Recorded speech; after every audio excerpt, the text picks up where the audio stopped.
समझ का फेर। बहुत दिनों की बात है। किसी गांव में एक किसान रहता था। उसका घर गांव के छोर पर था। वह अपनी पत्नी और बच्चे के साथ रहता था। किसान और उसकी पत्नी बच्चे को बहुत चाहते थे। एक दिन शाम को किसान लौटकर घर आया तो अपने साथ नेवले का बच्चा लेकर आया। पत्नी के पूछने पर उसने कहा, मैं इसे बच्चे के खेलने दुलारने के लिए लाया हूँ। नन्हा नेवला और किसान का बच्चा दोनों साथ साथ बड़े होने लगे। 5-7 महीने के अंदर नेवले का बच्चा भी बड़ा होकर भरा पूरा नेवला बन गया, जबकि किसान का लड़का अभी पालने में ही झूल रहा था। नेवला बड़ा सुंदर और प्यारा लगने लगा। उसकी चमकीली काली आंखें और झबरे बालों वाली सुंदर पूंछ बड़ी प्यारी लगती थी। एक दिन किसान की पत्नी को कुछ सामान खरीदने के लिए बाजार जाना था। उसने बच्चे को दूध पिलाकर पालने में सुलाया और बड़ी टोकरी लेकर बाजार जाने के लिए तैयार हुई। जाने से पहले उसने किसान से कहा, मैं बाजार जा रही हूँ, बच्चा पालने में सो रहा है, जरा उसका ध्यान रखना, मुझे इस नेवले से डर लगता है।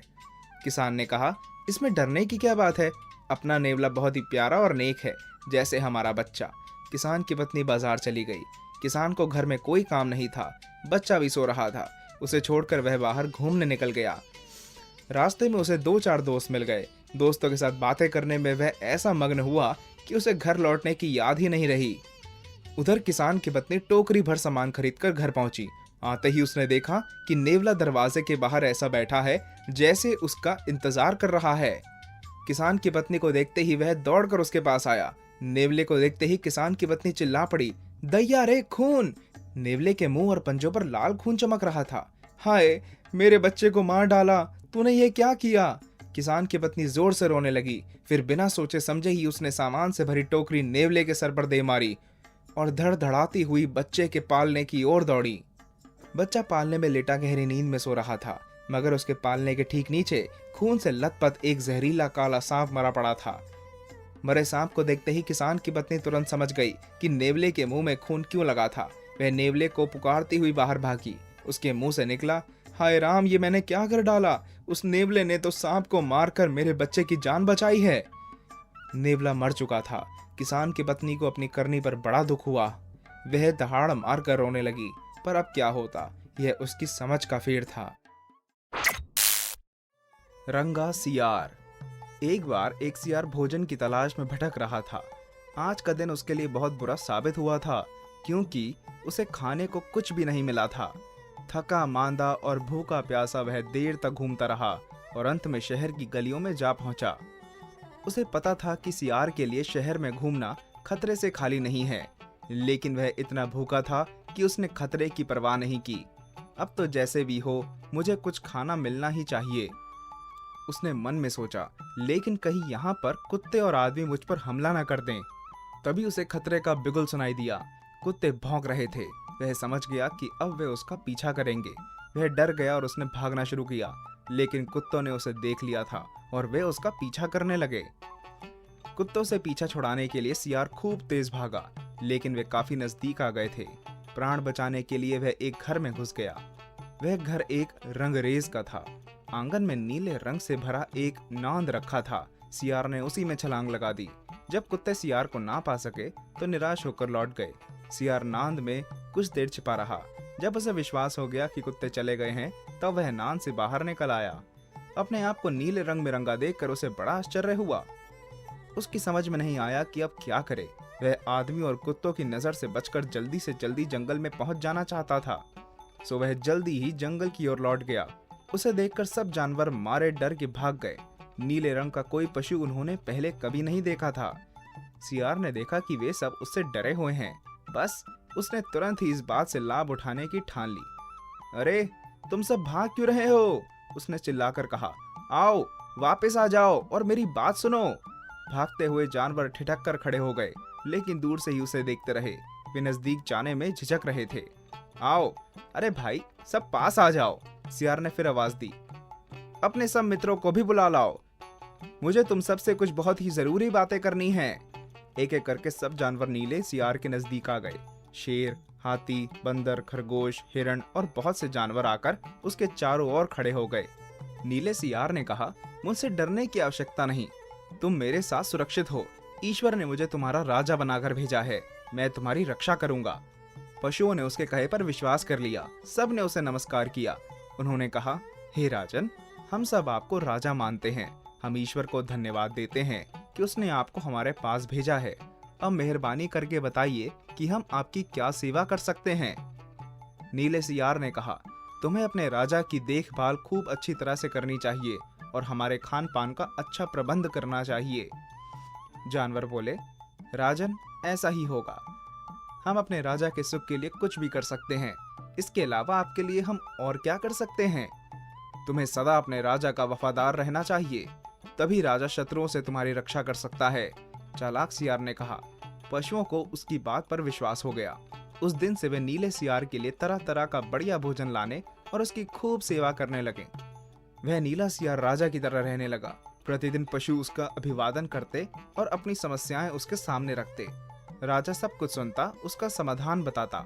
एक दिन जब राजा दरबार में बैठा हुआ था कि कुछ दूर पर शोर सुनाई दिया। यह आवाज सियारों के एक झुंड की थी।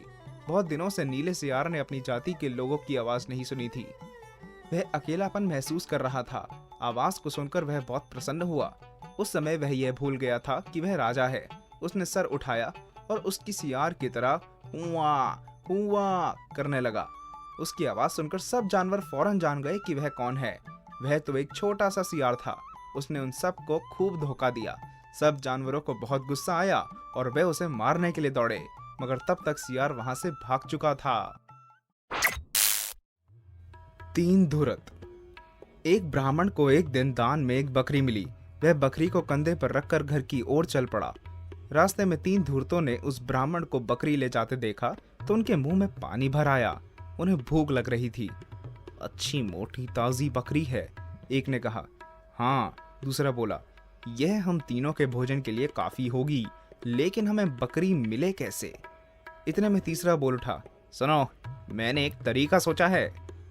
उसने उन दोनों के कान में फुसफुसाकर कुछ कहा। उसकी बात सुनकर वे दोनों जोर जोर से हंसने लगे। फिर तीनों वहां से जल्दी जल्दी इधर उधर चले गए। ब्राह्मण अपनी धुन में चला जा रहा था। अचानक एक धूर्त उसके सामने आकर खड़ा हो गया और बड़ी नम्रता से बोला, धर्मात्मन, आप कुत्ते को कंधे पर क्यों उठाए हुए हैं? मुझे तो आपको कुत्ता घर ले जाते देखकर आश्चर्य हो रहा है। भला आप ऐसा काम क्यों कर रहे हैं? इससे तो आपकी बदनामी ही होगी। कुत्ता? ब्राह्मण ने भौचक होकर कहा, तुम क्या बकते हो? अंधे तो नहीं हो? यह तो बकरी है, मुझे अभी अभी दान में मिली है। मुझ पर गुस्सा मत होइए महाराज, धूर्त ने शांत आवाज में कहा। मैं तो वही कह रहा हूँ जो मुझे दिखाई देता है, लेकिन मैं अब और कुछ नहीं कहूंगा। मुझे क्षमा कर दीजिए महाराज। धूर्त वहां से चला गया। ब्राह्मण गुस्से से बड़बड़ाता हुआ आगे बढ़ गया। थोड़ी देर जाने पर ब्राह्मण को दूसरा धूर्त मिला। दूसरे धूर्त ने पहले बकरी की ओर देखा और फिर ब्राह्मण की ओर देखने लगा। उसने दुख भरी आवाज में कहा, हे महात्मन, आपको अपने कंधे पर मरा हुआ बछड़ा नहीं उठाना चाहिए। आप तो जानते ही हैं कि ब्राह्मण के लिए मरा हुआ जानवर उठाना बड़ी लज्जा की बात है। मरा हुआ जानवर? मरा हुआ बछड़ा? ब्राह्मण ने बौखला कर कहा, क्या बकते हो जी? क्या तुम अंधे हो? क्या तुम देखकर भी यह नहीं जान सकते कि यह जिंदा जानवर है? यह तो बकरी है जो मुझे अभी अभी दान में मिली है। धूर्त ने बड़ी नम्रता से उत्तर दिया, कृपा कर मुझ पर गुस्सा मत होइए महाराज। आपकी इच्छा है, चाहे मरा हुआ बछड़ा उठाएं या जिंदा, मुझे क्या। अब मैं कुछ नहीं कहूंगा, जैसे जी चाहे कीजिए। ब्राह्मण आगे बढ़ा। अब उसे थोड़ी चिंता होने लगी थी। वह बार बार बकरी की ओर देखता था, क्या यह सचमुच बकरी ही है? लेकिन जल्दी ही उसे तीसरा धूर्त मिला। तीसरे धूर्त ने कहा, क्षमा कीजिए श्रीमान, मैं यह बात आपके भले के लिए कह रहा हूँ कि जो कुछ आप कर रहे हैं वह एक ब्राह्मण के लिए बहुत शर्म की बात है। शर्म? ब्राह्मण ने बिगड़ कर पूछा, कैसी शर्म? आप जैसे धर्मात्मा को एक गधा ढोना शोभा नहीं देता श्रीमान। ब्राह्मण को तो ऐसे अपवित्र पशु को छूना भी नहीं चाहिए।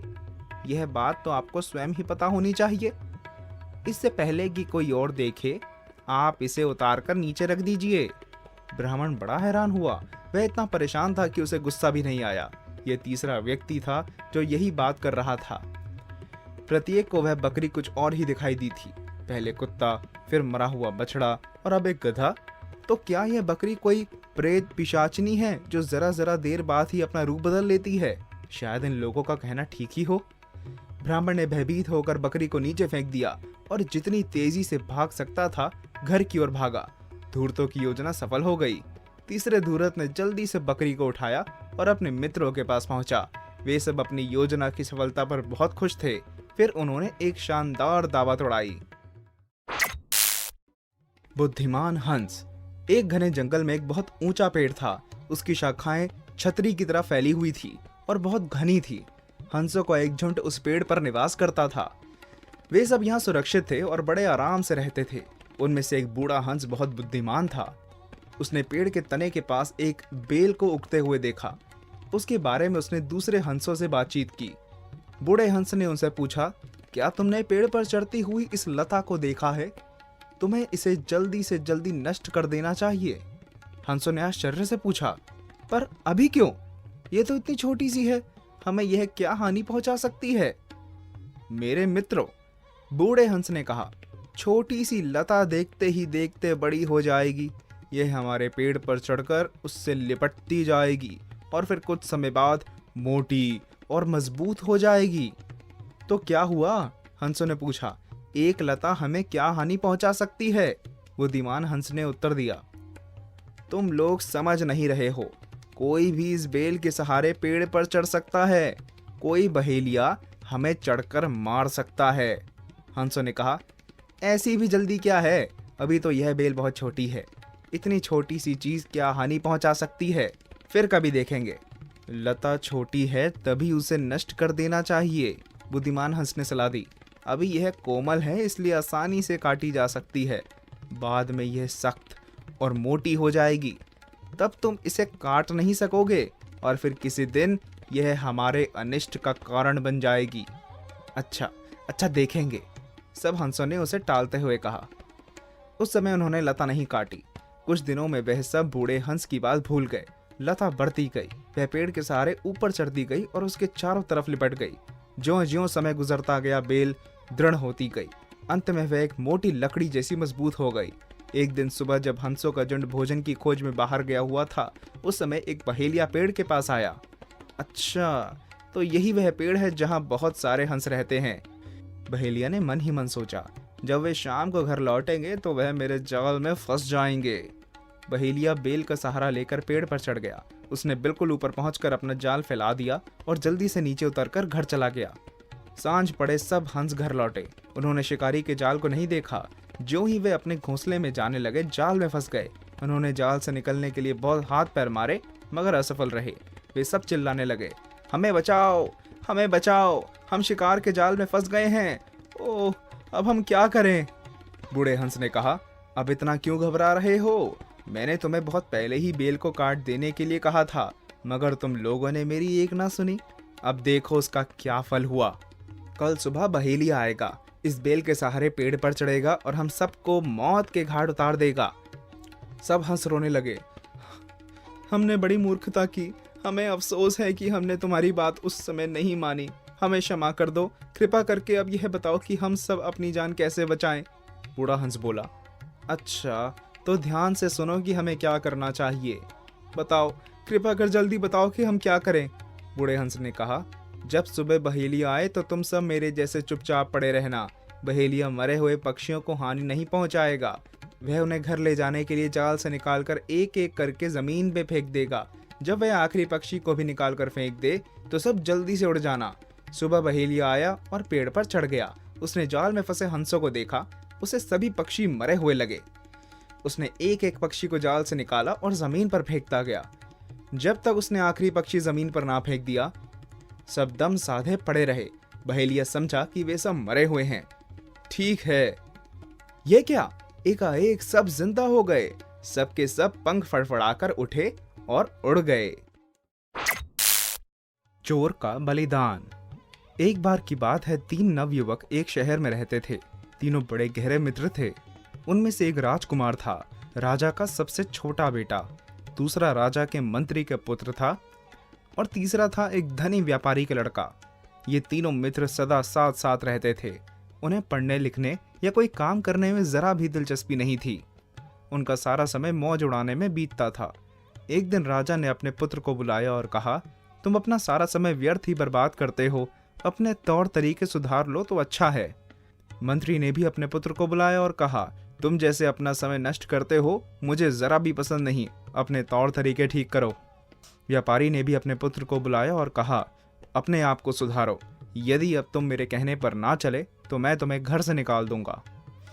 तीनों मित्र बैठकर आपस में सोच विचार करने लगे। राजकुमार बोला, मेरे पिताजी ने मुझे अपने तौर तरीके ठीक करने के लिए कहा है। बिल्कुल यही बात मेरे पिताजी ने भी मुझसे कही है, मंत्री पुत्र बोला। व्यापारी का लड़का बोला, मेरे पिताजी ने भी मुझसे यही कहा है। उन्होंने तो मुझे ना सुधरने पर घर से निकाल देने की धमकी भी दी है। राजकुमार बोला, यह तो बहुत बुरी बात है। हम ऐसा अपमान नहीं सह सकते, चाहे कहने वाले हमारे पिता ही क्यों ना हो। मंत्री के बेटे ने पूछा, लेकिन हम कहीं और जाएं भी तो कैसे? हमारे पास तो पैसे हैं नहीं। कहीं जाने के लिए भी तो हमें अपने घर वालों से पैसे मांगने पड़ेंगे। व्यापारी का पुत्र बोला, हमें स्वयं धन कमाने का कोई तरीका खोजना चाहिए। यहाँ से कुछ दूर एक पहाड़ है, उस पहाड़ पर कीमती रत्न पाए जाते हैं। राजकुमार ने कहा, चलो फिर वहीं चलें। यदि हमें कुछ रत्न मिल गए तब तो हम अपने घर वालों की सहायता लिए बिना ही अपना गुजारा कर सकते हैं। तीनों मित्र यात्रा पर रवाना हो गए। उन्होंने एक बड़ी नदी पार की और फिर एक घने जंगल में से गुजरकर अंत में उस पहाड़ तक पहुंच गए। वे उस पर चढ़ने लगे और चोटी तक जा पहुंचे। उनका भाग्य अच्छा था, प्रत्येक को एक एक बहुमूल्य रत्न मिल गया। अब हम घर लौट सकते हैं, उन्होंने कहा। पहाड़ से नीचे उतरकर उन्हें वापसी सफर की कठिनाइयां याद आई। एक बार फिर उन्हें घने जंगल से गुजरना पड़ेगा, जहां दिन में भी रात जैसा अंधेरा रहता है। व्यापारी का पुत्र बोला, जंगल में लुटेरे और चोर रहते हैं, वे हमें मारकर हमारे रत्न छीन सकते हैं। राजकुमार ने कहा, बात तो सच है। अब हमें कोई ऐसा रास्ता ढूंढना चाहिए जिससे ये रत्न सुरक्षित घर तक पहुंच सकें। मंत्री पुत्र ने सलाह दी, मैं बताता हूं कि हमें क्या करना चाहिए। हमें जंगल में से गुजरने से पहले अपने अपने रत्न को निगल लेना चाहिए, वे हमारे पेट में सुरक्षित रहेंगे। राजकुमार बोला, यह विचार तो अच्छा है। इस तरह से किसी को यह पता नहीं चलेगा कि रत्न कहाँ हैं। जब वे जंगल के नजदीक पहुंचे तो खाना खाने के लिए रुके। हर एक अपना अपना रत्न खाना खाते समय निकल गया। दुर्भाग्य से एक चोर इन तीनों मित्रों का पीछा कर रहा था। उसने इन तीनों की सारी बातें सुन ली थी और इन्हें रत्न निकलते भी देख लिया था। चोर बहुत प्रसन्न हुआ और उसने तीनों मित्रों को मारकर रत्न हथियार लेने की योजना बनाई। जब तीनों मित्र जंगल में घुसने लगे तो चोर उनके पास आकर बोला, श्रीमान जी, आगे घना जंगल है, मुझे अकेले जाने में डर लगता है, क्या मैं भी आपके साथ चल सकता हूँ? तीनों मित्रों ने उसे अपने साथ चलने की अनुमति दी थी। अपने दल में एक और आदमी के आ मिलने से वे प्रसन्न थे कि 3 से 4 भले। जंगल के आधे रास्ते में एक गांव था। उस गांव के मुखिया के पास एक तोता था। मुखिया को अपना तोता बड़ा ही प्यारा था। वह तोते की सारी बात समझता था। उसे विश्वास था कि तोता सदा सच बोलता है। चारों आदमी उस गांव में पहुंच गए। जब वे मुखिया के घर के पास से गुजर रहे थे तो तोता बोलने लगा, यात्रियों के पास रत्न है, यात्रियों के पास रत्न है। मुखिया ने सब कुछ सुना और उसने भी वे रत्न हथियार लेने का निश्चय किया। उसने जल्दी से अपने आदमियों को भेजा कि यात्रियों को पकड़ लाए। चोर और तीनों मित्रों को पकड़कर मुखिया के सामने लाया गया। मुखिया ने उनकी तलाशी ली, लेकिन उसे रत्न कहीं ना मिले। उसने मन ही मन सोचा कि शायद मेरे तोते ने इस बार गलती की है। उसने अपने आदमियों को आज्ञा दी कि यात्रियों को छोड़ दे। चारों फिर अपनी यात्रा पर आगे बढ़े। ज्यों ही वे गांव से बाहर निकले, तोते ने फिर रट लगाई, यात्रियों के पास रत्न है, यात्रियों के पास रत्न है। मुखिया स्वयं से ही बोला, मेरे तोते ने भी गलत नहीं कहा, यात्रियों के पास रत्न अवश्य होंगे। उसने अपने आदमियों को फिर पकड़ लाने के लिए कहा। एक बार फिर चोर और तीनों मित्रों को पकड़कर मुखिया के सामने लाया गया। इस बार फिर मुखिया ने उनके सब कपड़े उतरवाकर तलाशी ली, मगर फिर भी उसको रत्न ना मिले। उसने मन ही मन सोचा कि मेरा तोता तो हमेशा ही सच बोलता है। उसने उन लोगों से कहा, रत्न तो कहीं दिखाई नहीं देते, लगता है तुमने निगल लिए हैं। चोर और तीनों मित्र चुप रहे। मुखिया ने कहा, मैं जानता हूं कि मुझे क्या करना चाहिए। कल सुबह मैं तुम्हारे पेट चीर डालूंगा और तब मुझे अवश्य ही रत्न मिल जाएंगे। इसके बाद मुखिया ने चारों यात्रियों को कमरे में बंद कर दिया और कुछ नौकरों को उनकी चौकसी के लिए कमरे के बाहर बिठा दिया। चारों में से कोई भी नहीं सो सका। डर के मारे उनका बुरा हाल हो रहा था। एक विचार उन्हें खाए जा रहा था कि अगली सुबह वे मौत के घाट उतार दिए जाएंगे। चोर बैठ बैठ सोचता रहा, मेरे पेट में कोई रत्न नहीं है। यदि मैं मुखिया से कहूं कि वह पहले मुझे मारे तो उसे मेरे पेट में से तो कुछ नहीं मिलने वाला। तब वह सोचेगा कि हम में से किसी के पास भी कुछ नहीं है, तो शायद वह दूसरों को छोड़ दे। यदि इन तीनों को उसने पहले मारा और इनके पेट में से रत्न मिल गए तो मुखिया मुझे भी अवश्य मरवा देगा, क्योंकि उसे क्या पता कि मेरे पेट में कोई रत्न है या नहीं। सो मुझे किसी भी दशा में मरना ही है। यदि हो सके तो मैं इन तीनों नव युवकों का जीवन बचा लूं। सुबह हुई। मुखिया चारों यात्रियों के पेट चीर डालने के लिए तैयार हुआ। चोर ने मुखिया से याचना की कि मरने से पहले वह उसकी बात सुन ले। वह बोला, मैं अपने भाइयों को मरता हुआ नहीं देख सकता, कृपा करके पहला मेरा पेट चीरा जाए। मुखिया ने सोचा कि मरना तो सभी को है, उसमें आगे पीछे क्या, इसलिए वह राजी हो गया। चोर का पेट चीरा गया। मुखिया को उसमें से कुछ भी नहीं मिला। हाय, वह बोला, मैंने तो व्यर्थ ही इस आदमी की हत्या कर दी। इस बार मेरे तोते ने सचमुच ही गलती की है। मुखिया ने तीनों को छोड़ दिया और वे अपने घरों को चल दिए। बाद में वे अपना अपना रत्न बेचकर खूब धनी हो गए, लेकिन वे उस चोर को कभी नहीं भूल सके जिसने उनकी जान बचाने के लिए अपना जीवन बलिदान किया था। अच्छे मेहमान आए। बहुत पुरानी बात है। एक खटमल था, उसका बड़ा भारी कुटुंब था, ढेरों बच्चे थे, फिर उन सब के भी बहुत सारे बाल बच्चे थे। खटमल अपने लंबे चौड़े परिवार के साथ एक बहुत बड़े सुंदर पलंग के कोनों और दरारों में रहता था। यह राजा का पलंग था। जब राजा सोया होता तो खटमल और उसका परिवार राजा का खून चूसता और खूब मजे से रहता। एक दिन एक मच्छर कमरे में आ गया। उसने राजा का बिछौना देखा। उस पर बैठते हुए उसने कहा, आहा, कितना कोमल, कितना आरामदेह। खटमल ने उसकी बात सुन ली और बाहर निकल आया। खटमल ने मच्छर से पूछा, तुम कौन हो, कहां से आए हो? यह राजा का बिस्तर है, तुम यहाँ नहीं बैठ सकते, यहाँ से फौरन चले जाओ। मच्छर ने उत्तर दिया, क्या अतिथि से ऐसे ही बात की जाती है? मैं एक यात्री हूँ। मैंने अपनी यात्राओं के दौरान बहुत से लोगों का खून चूसा है, मगर अभी तक मैंने किसी राजा का खून नहीं चखा। वह तो शहद जैसा मीठा होता होगा। मुझे अपना मेहमान समझकर राजा का खून चखने दो। खटमल ने गुर्राकर कहा, नहीं, यह नहीं हो सकता। क्यों नहीं? मच्छर ने कहा, क्योंकि, खटमल ने समझाया, जब तुम राजा को काटते तो उसे पीड़ा होगी, वह जाग जाएगा और हम सबको मार डालेगा, इसलिए कृपा करके यहाँ से चले जाओ। लेकिन मच्छर वहां से नहीं गया। वह खटमल के पैरों पर गिर पड़ा। उसने विनती की, दया करो, मुझे रात तक यहाँ ठहरने दो। मैं केवल इतना जानना चाहता हूँ कि राजा के खून का स्वाद कैसा होता है। खटमल को दया आ गई। वह बोला, यह तो सच है कि राजा का खून स्वादिष्ट होता है, लेकिन मैं तुम्हें बस आज रात ही ठहरने दूंगा। मच्छर बड़ा प्रसन्न हुआ। खटमल ने फिर कठोरता से कहा, लेकिन याद रखो, तुम खून चूसने के लिए गलत समय पर मत आना और गलत स्थान पर मत काटना। मच्छर बोला, अच्छा, तो कृपा कर मुझे बताओ कि मैं क्या करूं, ठीक समय कौन सा है और काटने के लिए कौन सा स्थान ठीक है। खटमल ने बताया, जब राजा साहब मदिरा पीकर खाना खा चुके हों तब उन्हें गहरी नींद आ जाएगी, वही समय उपयुक्त होगा। बहुत अच्छा, मच्छर ने हाँ भरी। और ठीक स्थान? खटमल ने फिर कहा, राजा का पैर है। जब वह गहरी नींद में होंगे तब यदि वहां काटोगे तो उन्हें कुछ भी पता नहीं चलेगा। मच्छर मान गया। बहुत अच्छा, मैं ध्यान रखूंगा। खटमल अपनी दरार में लौट गया। मच्छर बैठा बैठा राजा की प्रतीक्षा करने लगा। जब राजा साहब बिस्तर पर आकर लेटे तब वह बड़ा प्रसन्न हुआ। वह मन ही मन गुनगुनाया, वाह, अब मुझे राजा के खून का स्वाद मिलेगा, वह शहद की तरह मीठा होगा। वह भूल गया कि खटमल ने उसे ठीक समय और ठीक स्थान के बारे में क्या चेतावनी दी थी। राजा को नींद आनी शुरू हो गई थी कि मच्छर ने उसकी गर्दन पर काट लिया। राजा तड़प कर उठ गया। वह एकदम लाल पीला हो गया। उसने चिल्लाकर नौकरों को बुलाया, अरे सब जल्दी से आओ, मुझे किसी कीड़े मकोड़े ने काट लिया है। बिस्तर को अच्छी तरह से उलट पलट कर देखो, जो भी मिले उसे मार डालो। राजा के नौकरों ने बिस्तर को अच्छी तरह से झाड़ा। मच्छर तो उड़ चुका था। उन्हें खटमल और उसका परिवार मिला। उन्होंने बेचारे खटमल और उसके सारे कुटुंब को मसल डाला। कोई भी ना बचा। बोलती गुफा। एक भूखा शेर शिकार की खोज में जंगल में घूम रहा था। घूमते घूमते वह थक गया। उसकी भूख भी बढ़ गई। अकस्मात उसे एक गुफा नजर आई। शेर ने सोचा कि इस गुफा में जरूर कोई जानवर रहता होगा। अच्छा हो मैं उस झाड़ी में छिप जाऊं। ज्यों ही वह निकलेगा मैं धर दबोचूंगा। उसने काफी देर तक इंतजार किया मगर कोई बाहर ना आया। तब शेर ने सोचा, हो ना हो वह कहीं बाहर गया है। मैं गुफा के अंदर जाकर उसकी राह देखता हूँ। ज्यों ही वह घुसेगा मैं उसे हड़प कर खा जाऊंगा। ऐसा सोचकर शेर गुफा के एक कोने में जा छिपा। उस गुफा में एक गीदड़ रहता था। थोड़ी देर में वह वापस लौटा। उसे गुफा के पास किसी के पैरों के निशान मिले। उसने विचार किया कि ये निशान किसी बड़े और खतरनाक जानवर के लगते हैं। एकदम घुसना ठीक नहीं है, देखें क्या मामला है। गीदड़ बड़ा सयाना था। उसने ऊंची आवाज में पुकारा, गुफा, ओ गुफा। लेकिन जवाब कौन देता?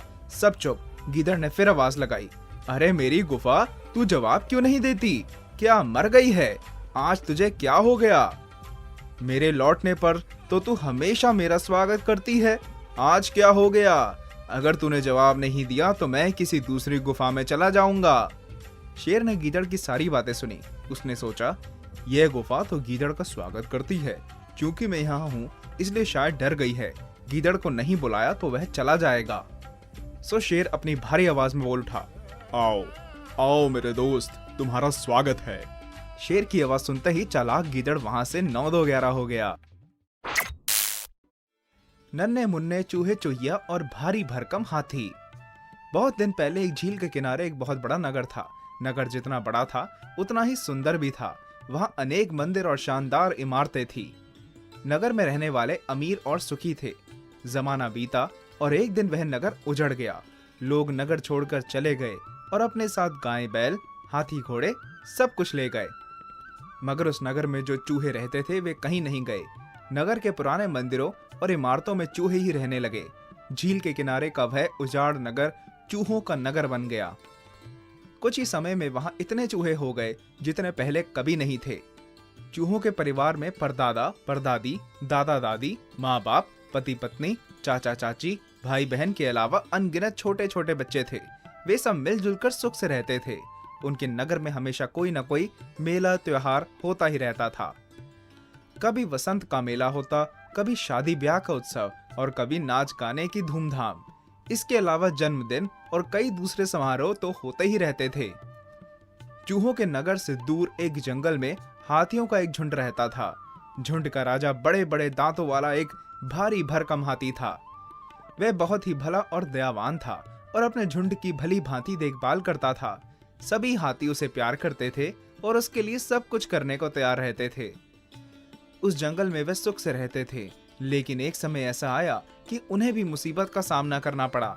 कई साल तक वर्षा ना होने से सब नदी नाले और ताल तलाए सूख गए। पानी की कमी पड़ गई। हाथी राजा ने पानी की तलाश में कई हाथियों को इधर उधर दूर दूर तक भेजा। पता लगा कि पुराने उजड़े हुए नगर के दूसरी तरफ एक बड़ी झील में पानी है। इस खबर से हाथियों का राजा बड़ा प्रसन्न हुआ। आगे आगे राजा और पीछे पीछे हाथियों का पूरा झुंड झील की ओर चल रहे हैं। उनके रास्ते में वही उजड़ा हुआ नगर था जो अब चूहों का नगर बन गया था। हाथियों के झुंड को उसी नगर होकर गुजरना था। जब वे नगर से होकर गुजरे तो जल्दी में उन्होंने यह नहीं देखा कि उनके पैरों से हजारों चूहे कुचलकर मर रहे हैं। जैसे जैसे हाथी आगे चलते जाते वैसे वैसे और भी चूहे मरते जाते या बुरी तरह घायल हो जाते। चूहों पर भारी मुसीबत आ पड़ी। हजारों लाखों चूहे मारे गए। वैद्य चूहों ने घायलों की देखभाल की और परिचारिका चूहियों ने उनकी सेवा की। चूहों के नगर में ऐसी भयानक आफत पहले कभी नहीं आई थी। इस आफत से बचने के लिए क्या उपाय किया जाए, इसके लिए चूहों ने एक सभा बुलाई। सभा में घंटों बातचीत होती रही। अंत में एक समझदार बूढ़े चूहे ने कहा, हमें हाथियों के राजा के पास जाकर इस घटना के बारे में बताना चाहिए। वही नगर के रास्ते से अपने झुंड का आना जाना बंद करवा सकता है। बूढ़े चूहे की बात ली गई। हाथी राजा के पास जाने के लिए 3 चूहे चुने गए। तीनों चूहे हाथी राजा के पास गए और प्रणाम करके बोले, महाराज, आप ताकतवर भी हैं और बड़े भी। जब आप और आपके साथी हाथी इस नगर से गुजरते हैं तो हमारा बहुत नुकसान हो जाता है। हम लोग बहुत ही असहाय और छोटे हैं। आपके पैरों तले आ जाने से हजारों चूहे कुचले गए हैं। अगर आप फिर से हमारे नगर से होकर जाएंगे तो हम में से कोई भी जिंदा नहीं बचेगा। इसलिए हम आपके पास यह कहने आए हैं कि महाराज, जब आप फिर से जंगल में वापस जाएं तो कृपा कर किसी दूसरे रास्ते से जाएं। आपकी इस कृपा को हम कभी नहीं भूलेंगे और सदा आपके दोस्त बने रहेंगे। देखने में तो हम लोग बहुत छोटे हैं, फिर भी कभी ना कभी आपके काम आ सकते हैं। हाथी राजा ने चूहों की बात पर विचार किया और कहा, तुम ठीक कहते हो, जाओ, चिंता ना करो, अब हम तुम्हारे नगर से होकर नहीं जाएंगे। कई सालों बाद एक राजा को अपनी सेना के लिए हाथियों की जरूरत पड़ी। उसने ज्यादा से ज्यादा हाथी पकड़ने के लिए कई आदमी जंगल में भेजे। राजा के आदमी उसी जंगल में आए जहां हाथी राजा रहता था। वहां हाथियों का इतना बड़ा झुंड देखकर वे बड़े खुश हुए। उन्होंने जंगल में कई बड़े बड़े गहरे गड्ढे खोदे और उन्हें पेड़ों की टहनियों और पत्तों से ढक दिया। हाथी राजा और उसके बहुत से हाथी उन गड्ढों में गिर पड़े और फंस गए। उन्होंने बाहर निकलने की बड़ी कोशिश की मगर नहीं निकल सके। थोड़ी देर बाद राजा के आदमी कई पालतू हाथियों को लेकर आए। पालतू हाथियों ने बड़े बड़े मजबूत रस्सियों की मदद से जंगली हाथियों को गड्ढों में से निकाला।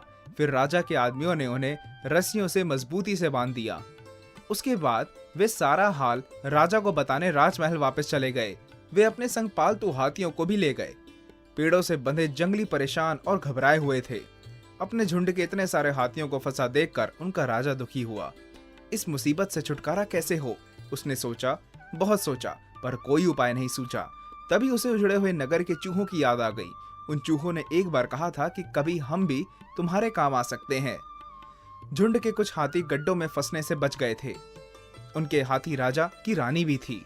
हाथी राजा ने अपनी रानी को आवाज लगाई। वह आई तो राजा ने उसे फौरन चूहों के नगर में जाने और उन्हें सारा हाल सुनाने को कहा। रानी तुरंत चूहों के नगर की ओर चल पड़ी। नगर में पहुंचकर उन्होंने चूहों को पुकारा और उन्हें हाथियों के पकड़े जाने की खबर सुनाई। हाथियों की मुसीबत का हाल जानकर चूहे दुखी हुए।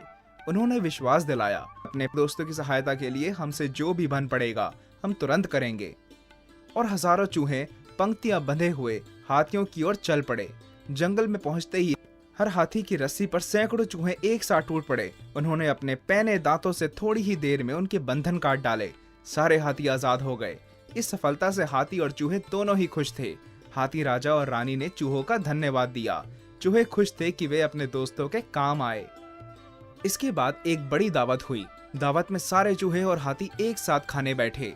चूहों ने कहा, आज तक हमने जितने उत्सव मनाए सबसे ज्यादा आनंद इसी उत्सव में आया, क्योंकि यह चूहों और हाथियों की दोस्ती का उत्सव है। उस दिन से चूहों और हाथियों की दोस्ती और गहरी हो गई। वे हिल मिलकर आनंद से रहने लगे।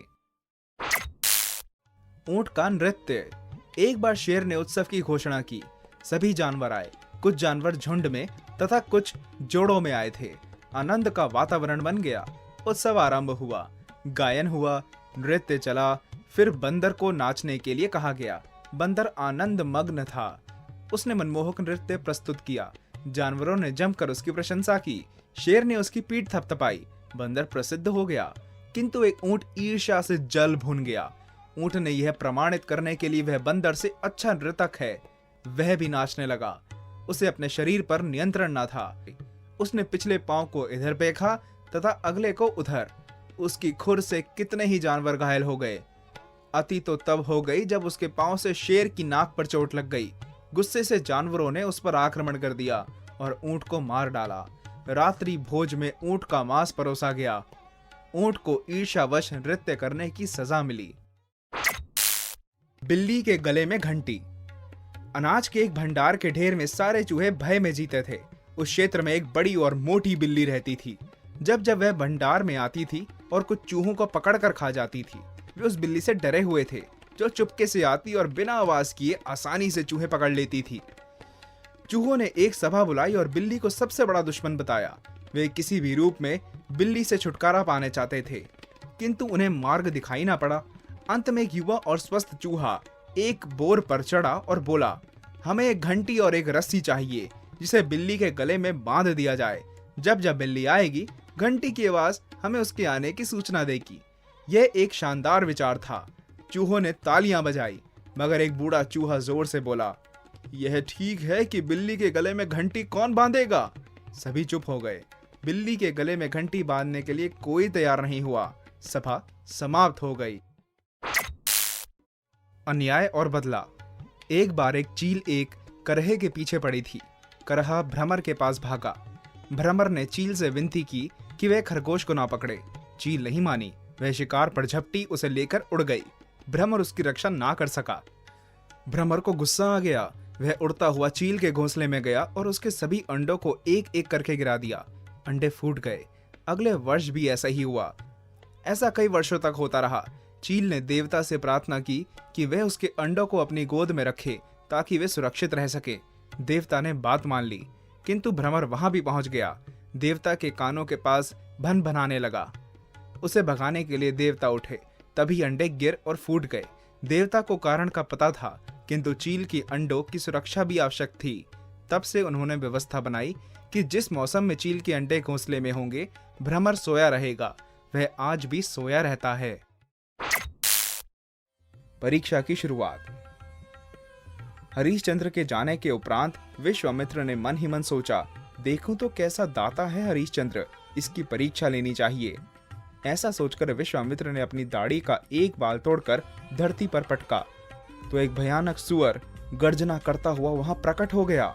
विश्वामित्र से वह सुअर मनुष्य की बोली में बोला, मेरे लिए क्या आज्ञा है गुरुदेव।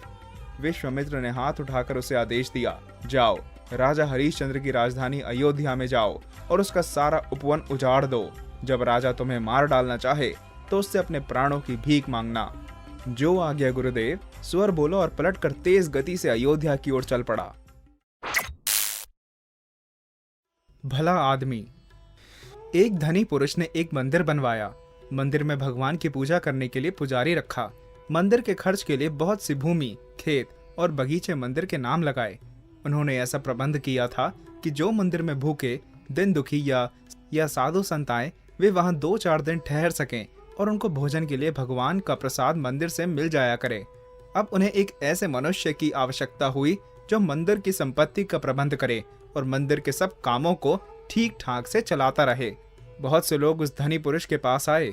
वे लोग जानते थे कि यदि मंदिर की व्यवस्था का काम मिल जाए तो वेतन अच्छा मिलेगा, लेकिन उस धनी पुरुष ने सबको लौटा दिया। वह सबसे कहता था, मुझे एक भला आदमी चाहिए, मैं उसको अपने आप छांट लूंगा। बहुत से लोग मन ही मन उस धनी पुरुष को गालियां देते थे। बहुत लोग उसे मूर्ख या पागल बतलाते थे, लेकिन वह धनी पुरुष किसी की बात पर ध्यान नहीं देता था। जब मंदिर के पट खुलते थे और भगवान के दर्शन के लिए आने लगते थे लोग, वह धनी पुरुष अपने मकान की छत पर बैठकर मंदिर में आने वाले लोगों को चुपचाप देखा करता था।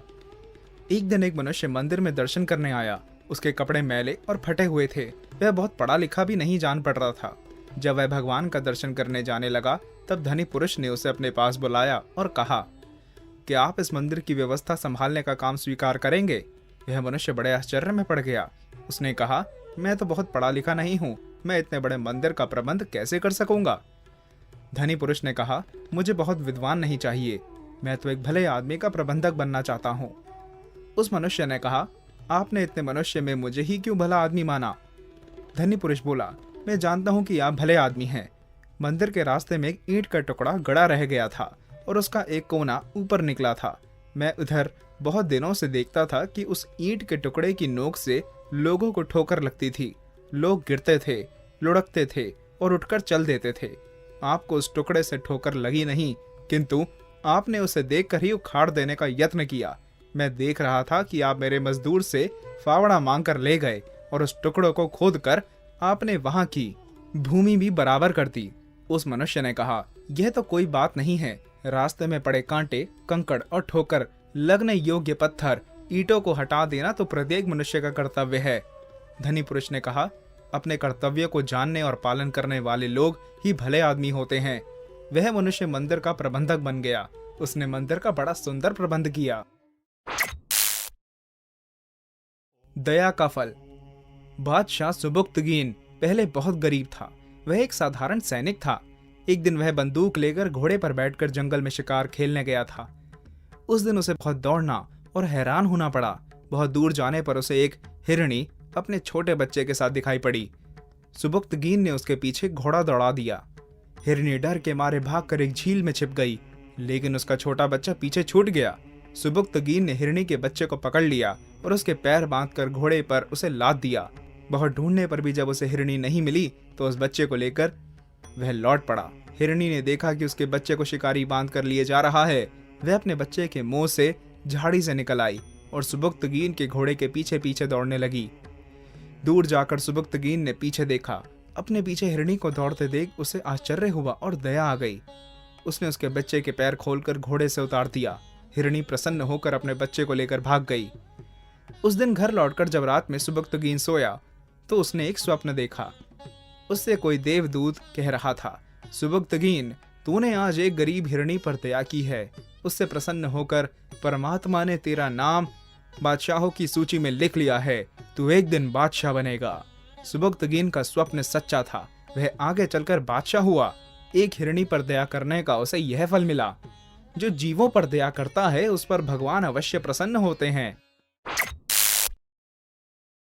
पिता और पुत्र। एक जवान बाप अपने छोटे पुत्र को गोद में लिए बैठा था। कहीं से उड़कर एक कौवा उनके सामने खपरेल पर बैठ गया। पुत्र ने पिता से पूछा, यह क्या है? पिता, कौवा है। पुत्र ने फिर पूछा, यह क्या है? पिता ने फिर कहा, कौवा है। पुत्र बार बार पूछता था, क्या है? पिता स्नेह से बार बार कहते थे, कौवा है। कुछ वर्षों में पुत्र बड़ा हुआ और पिता बूढ़ा हो गया। एक दिन पिता चटाई पर बैठा था। घर में कोई उसके पुत्र से मिलने आया। पिता ने पूछा, कौन आया है? पुत्र ने नाम बता दिया। थोड़ी देर में कोई आया और पिता ने फिर पूछा। इस बार झल्लाकर पुत्र ने कहा, आप चुपचाप पड़े क्यों नहीं रहते? आपका कुछ करना धरना तो है नहीं। कौन आया? कौन गया? यह टाएं टाएं दिन भर क्यों लगाए रखते हो? पिता ने लंबी सांस खींची, हाथ से सर पकड़ा। बड़े दुख भरे स्वर में धीरे धीरे वह कहने लगे, मेरे एक बार पूछने पर अब तुम क्रोध करते हो, और तुम सैकड़ों बार पूछते थे एक ही बात, यह क्या है? मैंने कभी तुम्हें झिड़का नहीं। मैं बार बार तुम्हें बताता, कौवा है। अपने माता पिता का तिरस्कार करने वाले ऐसे लड़के बहुत बुरे माने जाते हैं। तुम सदा इस बात का ध्यान रखो कि माता पिता तुम्हारे पालन पोषण में कितना कष्ट उठाया करते थे और तुमसे कितना स्नेह किया है। ईश्वर सब कहीं है। दाता दीन अपने लड़के गोपाल को नित्य शाम को सोने से पहले कहानियां सुनाया करते थे। एक दिन उसने गोपाल से कहा, बेटा, एक बात कभी मत भूलना कि भगवान सब कहीं हैं। गोपाल ने इधर उधर देखकर पूछा, पिताजी, भगवान सब कहीं हैं? वह मुझे तो कहीं नहीं दिखाई देते। दाता दीन ने कहा, हम भगवान को देख नहीं सकते, किंतु वे हैं सब कहीं और हमारे सब कामों को देखते रहते हैं। गोपाल ने पिता की बात याद कर ली। कुछ दिन बाद अकाल पड़ा। दाता दीन के खेतों में कुछ हुआ नहीं। एक दिन गोपाल को लेकर रात के अंधेरे में वह गांव से बाहर गया। वह दूसरे किसान के खेत में से चोरी से एक गट्ठा अन्न काट कर घर लाना चाहता था। गोपाल को मोड़ पर खड़ा करके उसने कहा, तुम चारों ओर देखते रहो, कोई इधर आए या इधर देखे तो मुझे बता देना। जैसे ही दाता दीन खेत में अन्न काटने बैठा, गोपाल ने कहा, पिताजी रुकिए। दाता दीन ने पूछा, क्यों? कोई देखता है क्या? गोपाल, हाँ देखता है। दाता दीन खेत से निकलकर मोड़ पर आ गए। उसने चारों ओर देखा। जब कोई नहीं देखा तो उसने पुत्र से पूछा, कहाँ? कौन देखता है? गोपाल, आपने ही तो कहा था कि ईश्वर सब कहीं है और सबके काम देखते हैं, तब वह आपको खेत काटते क्यों नहीं देखेंगे? दाता दीन पुत्र की बात सुनकर लज्जित हो गया। चोरी विचार छोड़कर वह घर लौट गया। मित्र की सलाह। दुर्गादास था तो धनी किसान, किंतु बहुत आलसी था। वह ना अपने खेत देखने जाता था, ना खलिहान। अपनी गाय भैंसों की भी वह खोज खबर नहीं रखता था। सब काम वह नौकरों पर छोड़ देता था। उसके आलस और कुप्रबंध से उसके घर की व्यवस्था बिगड़ गई। उसको खेती में हानि होने लगी। गायों के दूध घी से भी उसे कोई अच्छा लाभ नहीं होता था। एक दिन दुर्गादास का मित्र हरीश चंद्र उसके घर आया। हरीश चंद्र ने दुर्गादास के घर का हाल देखा। उसने यह समझ लिया कि समझाने से आलसी दुर्गादास अपना स्वभाव नहीं छोड़ेगा। इसलिए उसने अपने मित्र दुर्गादास की भलाई करने के लिए उससे कहा, मित्र, तुम्हारी विपत्ति देखकर मुझे बड़ा दुख हो रहा है। तुम्हारी दरिद्रता को दूर करने का एक सरल उपाय मैं जानता हूँ। दुर्गादास, कृपा करके वह उपाय तुम मुझे बता दो, मैं उसे अवश्य करूंगा। हरीश चंद्र, सब पक्षियों के जागने से पहले ही मानसरोवर रहने वाला एक सफेद हंस पृथ्वी पर आता है। वह दोपहर दिन चढ़े लौट जाता है। यह तो पता नहीं कि वह कब कहाँ आएगा, किंतु जो उसका दर्शन कर लेता है उसको कभी किसी बात की कमी नहीं होती। दुर्गादास, कुछ भी हो, मैं उस हंस का दर्शन अवश्य करूंगा। हरीश चंद्र चला गया। दुर्गादास दूसरे दिन बड़े सवेरे उठा। वह घर से बाहर निकला और हंस की खोज में खलिहान में गया। वहां उसने देखा कि एक आदमी उसके ढेर से गेहूं अपने ढेर में डालने के लिए उठा रहा है। दुर्गादास को देखकर वह लज्जित हो गया और क्षमा मांगने लगा। खलिहान से वह घर लौट आया और गौशाला में गया। वहां का रखवाला गाय का दूध धोकर अपनी स्त्री के लोटे में डाल रहा था। दुर्गादास ने उसे डांटा। घर पर जलपान करके हंस की खोज में वह फिर निकला और खेत पर गया। उसने देखा कि खेत पर अब तक मजदूर आए ही नहीं थे। वह वहां रुक गया। जब मजदूर आए तो उन्हें देर से आने का उसने उलाहना दिया। इस प्रकार वह जहां गया वहीं उसकी कोई न कोई हानि रुक गई। सफेद हंस की खोज में दुर्गादास प्रतिदिन सवेरे उठने और घूमने लगा। अब उसके नौकर ठीक काम करने लगे। उसके यहाँ चोरी होनी बंद हो गई। पहले वह रोगी रहता था, अब उसका स्वास्थ्य भी ठीक हो गया। जिस खेत में उसे 10 मन अन्न मिलता था, उससे अब 25 मन मिलने लगा। गौशाला से दूध बहुत अधिक आने लगा। एक दिन फिर दुर्गादास का मित्र हरीशचंद्र उसके घर आया। दुर्गादास ने कहा, मित्र, सफेद हंस तो मुझे अब तक नहीं दिखा, किंतु उसकी खोज में लगने से मुझे लाभ बहुत हुआ है। हरीशचंद्र हंस पड़ा और बोला, परिश्रम करना ही वह सफेद हंस है। परिश्रम के पंख सदा उजले होते हैं। जो परिश्रम ना करके अपना काम नौकरों पर छोड़ देता है वह हानि उठाता है, और जो स्वयं करता है वह संपत्ति और सम्मान पाता है। स्वर्ग के दर्शन। लक्ष्मी नारायण बहुत भोला लड़का था। वह प्रतिदिन रात में सोने से पहले अपनी दादी से कहानी सुनाने को कहता था। दादी उसे नागलोक, पाताल, गंधर्वलोक, चंद्रलोक, सूर्यलोक आदि की कहानियां सुनाया करती थी। एक दिन दादी ने उसे स्वर्ग का वर्णन सुनाया। स्वर्ग का वर्णन इतना सुंदर था कि उसे सुनकर लक्ष्मी नारायण स्वर्ग देखने के लिए हट करने लगा। दादी जी उसे बहुत समझाने लगी कि मनुष्य स्वर्ग नहीं देख सकते, किंतु लक्ष्मी नारायण रोने लगा। रोते रोते ही वह सो गया। उसे स्वप्न में दिखाई पड़ा कि एक चमचम चमकते देवता उसके पास खड़े होकर कह रहे हैं, बच्चे, स्वर्ग देखने के लिए मूल्य देना पड़ता है। तुम सर्कस देखने जाते हो तो टिकट देते हो ना, स्वर्ग देखने के लिए भी तुम्हें उसी प्रकार रुपए देने पड़ेंगे। स्वप्न में ही लक्ष्मी नारायण सोचने लगा कि मैं दादी से रुपए मांगूंगा, लेकिन देवता ने कहा, स्वर्ग में तुम्हारे रुपए नहीं चलते, यहाँ तो भलाई और पुण्य कर्मों का रुपया चलता है। अच्छा, तुम यह डिबिया अपने पास रखो। जब तुम कोई अच्छा काम करोगे तो 1 रुपया इसमें आ जाएगा, और जब कोई बुरा काम करोगे तो 1 रुपया उसमें से उड़ जाएगा। जब यह डिबिया भर जाएगी तब तुम स्वर्ग देख सकोगे। जब लक्ष्मी नारायण की नींद टूटी तो उसने अपने सिरहाने सचमुच एक डिबिया देखी। डिबिया लेकर वह बड़ा प्रसन्न हुआ।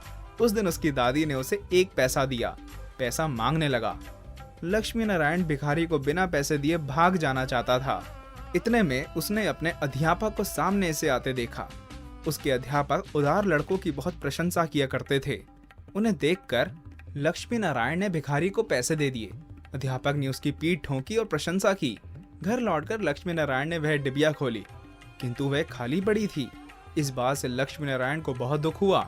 वह रोते रोते सो गया।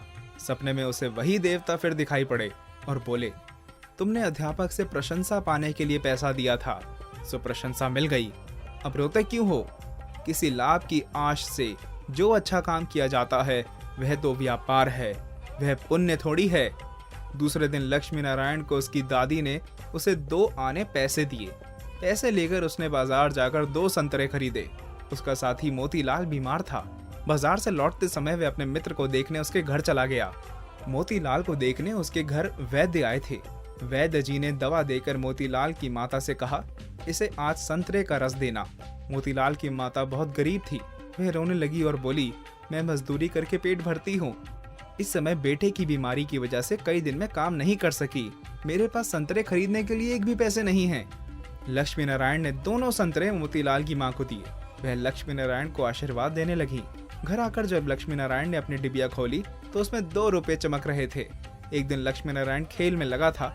उसकी छोटी बहन वहां आई और उसके खिलौने को उठाने लगी। लक्ष्मी नारायण ने उसे रोका। जब वह ना मानी तो उसने उसे पीट दिया। बेचारी लड़की रोने लगी। इस बार जब उसने डिबिया खोली तो देखा कि उसके पहले के इकट्ठे कई रुपए उड़ गए। अब उसे बड़ा पछतावा हुआ। उसने आगे कोई बुरा काम ना करने का पक्का निश्चय कर लिया। मनुष्य जैसे काम करता है वैसे उसका स्वभाव हो जाता है। जो बुरे काम करता है उसका स्वभाव बुरा हो जाता है। उसे फिर बुरा काम करने में ही आनंद आता है। जो अच्छा काम करता है उसका स्वभाव अच्छा हो जाता है। उसे बुरा काम करने के बाद भी बहुत बुरी लगती है। लक्ष्मी नारायण पहले रुपए के लोभ से अच्छा काम करता था। धीरे धीरे उसका स्वभाव भी अच्छा काम करने का हो गया। अच्छा काम करते करते उसकी डिबिया रुपयों से भर गई। स्वर्ग देखने की आशा से प्रसन्न होता उसे डिबिया को लेकर वह अपने बगीचे में पहुंचा। लक्ष्मी नारायण ने देखा कि बगीचे में पेड़ के नीचे बैठा हुआ एक बूढ़ा साधु रो रहा है। वह दौड़ता हुआ साधु के पास गया और बोला, बाबा, आप क्यों रो रहे हैं? साधु बोला, बेटा, जैसी डिबिया तुम्हारे हाथ में है वैसी ही एक डिबिया मेरे पास थी। बहुत दिन परिश्रम करके मैंने उसको रुपयों से भरा था। बड़ी आशा थी कि उसके रुपयों से स्वर्ग देखूंगा, किंतु आज गंगा जी में स्नान करते समय वह डिबिया पानी में गिर गई। लक्ष्मी नारायण ने कहा, बाबा, आप रो मत, मेरी डिबिया भी भरी हुई है, आप इसे ले जाओ।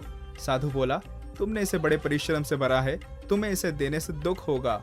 लक्ष्मी नारायण ने कहा, मुझे दुख नहीं होगा बाबा, मैं तो लड़का हूँ, मुझे अभी पता नहीं कितने दिन जीना है।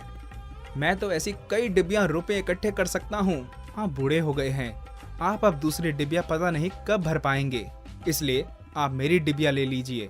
साधु ने डिब्बिया लेकर लक्ष्मी नारायण के नेत्रों पर हाथ फेर दिया। लक्ष्मी नारायण के नेत्र बंद हो गए, उसे स्वर्ग दिखाई पड़ने लगा।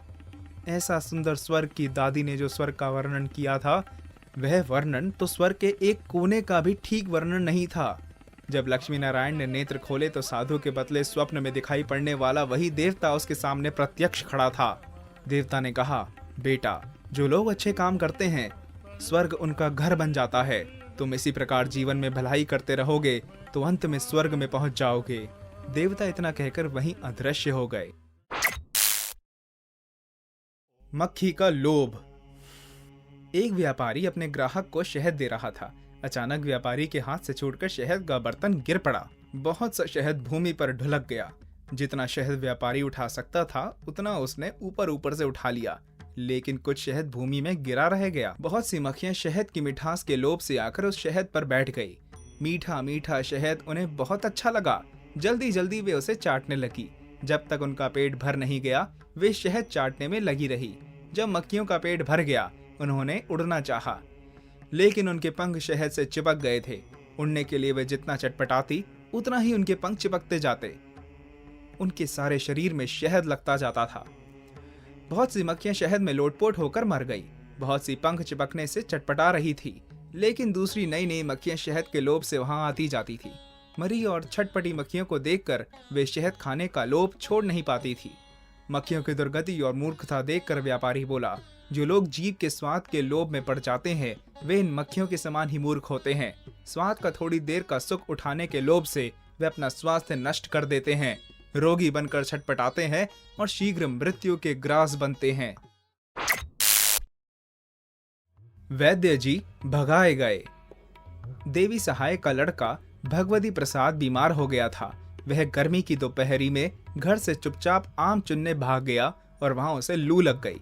उसे जोर से ज्वर चढ़ा था। देवी सहाय ने वैद्य जी को अपने लड़के की चिकित्सा के लिए बुलाया। वैद्य जी ने आकर लड़के की नाड़ी देखी और कहा, इसे लू लगी है, यह बड़ा चंचल जान पड़ता है।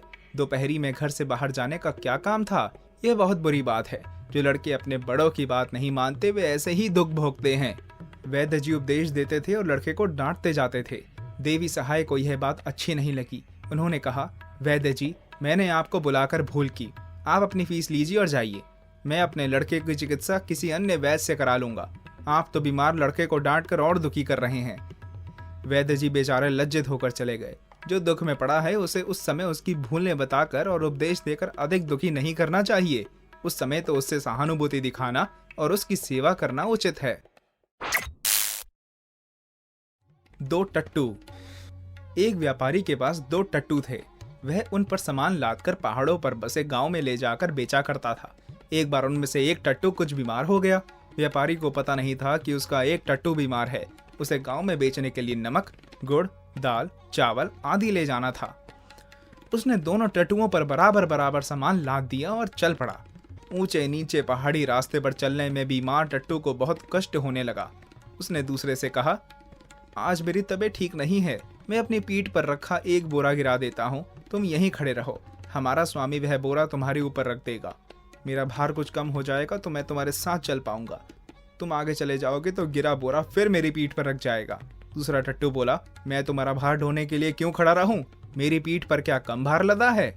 मैं अपने हिस्से का ही भार ढोऊंगा। बीमार टट्टू चुप हो गया, लेकिन उसकी तबीयत अधिक खराब हो रही थी। चलते समय एक पत्थर के टुकड़े से ठोकर खाकर वह गिर पड़ा और गड्ढे में लुढ़कता चला गया। व्यापारी अपने एक टट्टू के मर जाने से बहुत दुखी हुआ। वह थोड़ी देर वहां खड़ा रहा। फिर उसने उस टट्टू के बचे हुए बोरे भी दूसरे टट्टू के पीठ पर लाद दिए। अब तो वह टट्टू पछताने लगा कि मन ही मन कहने लगा, यदि मैं अपने साथी का कहना मानकर उसका एक बोरा ले लेता तो यह सब भार मुझे क्यों ढोना पड़ता। संकट में पड़े अपने साथी की जो सहायता नहीं करते, उन्हें पीछे पछताना ही पड़ता है। ब्रह्मा जी के थैले। इस संसार को ब्रह्मा जी ने एक बार मनुष्य को अपने पास बुलाकर पूछा, तुम क्या चाहते हो? मनुष्य ने कहा, मैं उन्नति करना चाहता हूँ, सुख शांति चाहता हूँ और चाहता हूँ कि सब लोग मेरी प्रशंसा करें। ब्रह्मा जी ने मनुष्य के सामने 2 थैले धर दिए। वे बोले, इन थैलों को ले लो। इनमें से एक थैले में तुम्हारे पड़ोसी की बुराइयां भरी हैं, उसे पीठ पर लाद लो, उसे सदा बंद रखना, ना तुम देखना ना दूसरे को दिखाना। दूसरे थैले में तुम्हारा दोष भरा है, उसे सामने लटका लो और बार बार खोलकर देखा करो। मनुष्य ने दोनों थैले उठा लिए, लेकिन उसे एक भूल हो गई। उसने अपनी बुराइयों का थैला पीठ पर लाद लिया और उसका मुंह कसकर बंद कर दिया। उसने अपने पड़ोसी की बुराइयों से भरा थैला उसे सामने लटका लिया। उसका मुंह खोलकर वह उसे देखता रहता था और दूसरों को भी दिखाता रहता था। इससे उसने जो वरदान मांगे थे वो भी उल्टे हो गए। वह अवनति करने लगा, उसे दुख और अशांति मिलने लगी। सब लोग उसे बुरा बताने लगे। तुम मनुष्य की वह भूल सुधार लो, तुम्हारी उन्नति होगी, तुम्हें सुख शांति मिलेगी, जगत में तुम्हारी प्रशंसा होगी। तुम्हें करना यह है कि अपने पड़ोसी और परिचितों की दोष देखना बंद कर दो और अपने दोषों पर सदा दृष्टि रखो। सच्ची जीत। एक गांव में एक किसान रहता था। उसका नाम था शेर सिंह। शेर सिंह शेर जैसा भयंकर और अभिमानी था। वह थोड़ी सी बात पर बिगड़कर लड़ाई कर लेता था। गांव के लोगों से सीधे मुंह बात नहीं करता था। ना तो वह किसी के घर जाता था और ना रास्ते में मिलने पर किसी को प्रणाम करता था। गांव के किसान भी उसे अहंकारी समझकर उससे नहीं बोलते थे। उसी गांव में एक दयाराम नाम का किसान आकर बस गया। वह बहुत सीधा और भला आदमी था। सबसे नम्रता से बोलता था, सबकी कुछ न कुछ सहायता किया करता था। सभी किसान उसका आदर करते थे और अपने कामों में उससे सलाह लिया करते थे। गांव के किसानों ने दयाराम से कहा, भाई दयाराम, तुम कभी शेर सिंह के घर मत जाना, उससे दूर ही रहना, वह बहुत झगड़ालू है। दयाराम ने हंसकर कहा, शेर सिंह ने मुझसे झगड़ा किया तो मैं उसे मार ही डालूंगा। दूसरे किसान भी हंस पड़े।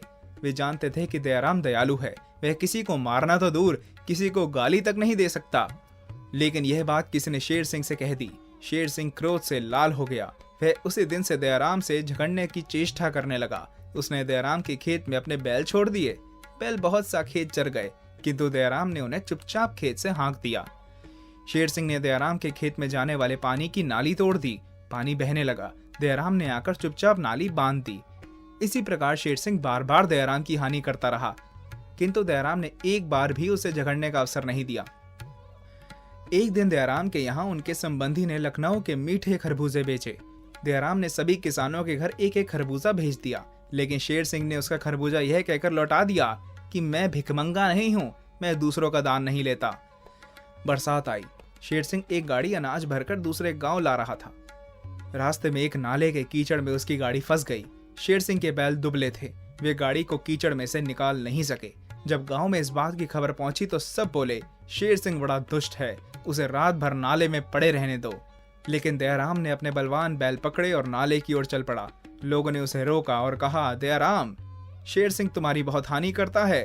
तुम तो कहते थे कि मुझसे लड़ेगा तो उसे मार ही डालूंगा, फिर तुम आज उसकी सहायता करने क्यों जाते हो? दयाराम बोला, मैं आज सचमुच उसे मार डालूंगा, तुम लोग सवेरे उसे देखना। जब शेर सिंह ने दयाराम को बैल लेकर आते देखा तो गर्व से बोला, तुम अपने बैल लेकर लौट जाओ, मुझे किसी की सहायता नहीं चाहिए। दयाराम ने कहा, तुम्हारे मन में आए गाली दो, मन में आए मुझे मारो। इस समय तुम संकट में हो, तुम्हारी गाड़ी फंसी है और रात होने वाली है, मैं तुम्हारी बात इस समय नहीं मान सकता। दयाराम ने शेर सिंह की बैलों को खोलकर अपने बैलगाड़ी में जोत दिया। उसके बलवान बैलों ने गाड़ी को खींचकर नाले से बाहर कर दिया। शेर सिंह गाड़ी लेकर घर आ गया। उसका दुष्ट स्वभाव उसे दिन से बदल गया। वह कहता था, दयाराम ने अपने उपकार के द्वारा मुझे मार ही दिया, अब मैं वह अहंकारी शेर सिंह कहाँ रहा। अब वह सबसे नम्रता और प्रेम से व्यवहार करने लगा। बुराई भलाई से जीतना ही सच्ची जीत है। दयाराम ने सच्ची जीत पाई।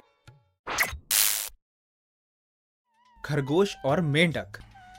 एक बार कुछ खरगोश गर्मी के दिनों में झरबेरी की एक सूखी झाड़ी में इकट्ठे हुए। खेतों में उन दिनों अन्न ना होने से वे सब भूखे थे और इन दिनों सुबह और शाम को गांव से बाहर घूमने वाली के साथ आने वाले कुत्ते भी उन्हें बहुत तंग करते थे। मैदान की झाड़ियां सूख गई थी।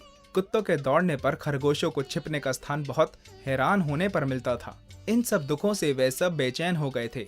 एक खरगोश ने कहा, ब्रह्मा जी ने हमारी जाति के साथ बड़ा अन्याय किया है, हमको इतना छोटा और दुर्बल बनाया। हमें उन्होंने ना तो हिरण जैसे सींग दिए, ना बिल्ली जैसे तेज पंजे, अपने शत्रुओं से बचने का हमारे पास कोई उपाय नहीं।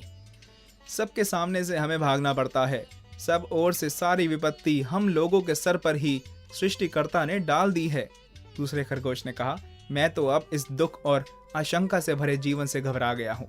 मैंने तालाब में डूबकर मर जाने का निश्चय किया है। तीसरा बोला, मैं भी मर जाना चाहता हूँ। अब और दुख मुझसे नहीं सहा जाता।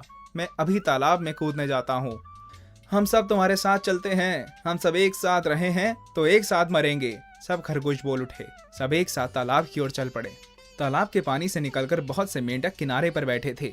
जब खरगोशों के आने की आहट उन्हें मिली तो वे छपाछप पानी में कूद पड़े।